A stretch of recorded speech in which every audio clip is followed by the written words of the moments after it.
Bună ziua! Bună ziua! 25 august 2021, orele 16 trecute fix. Ne aflăm în studioul editurii PTAC, studio de podcast, video recording and streaming.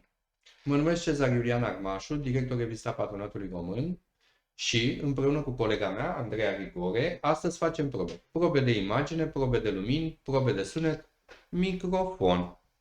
Începând cu 1 septembrie 2021, revista Patronatului Român Business Hub va demara o serie de emisiuni transmise live online, atât pe pagina de web revistapatronatului-român.ro, cât și pe pagina de Facebook și pe canalul de YouTube.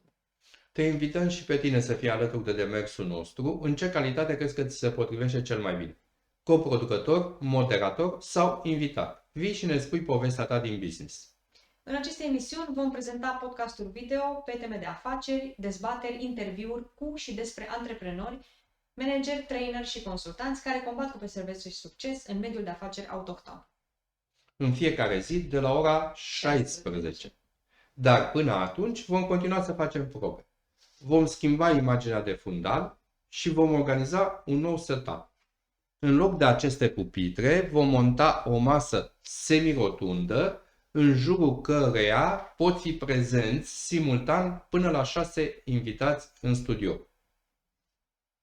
O parte din emisiuni vor fi realizate în coproducție cu antreprenori, consultanți, traineri, firme și organizații, pentru care vom publica o descriere a formatului și a conținutului. Mulțumesc, Andreea!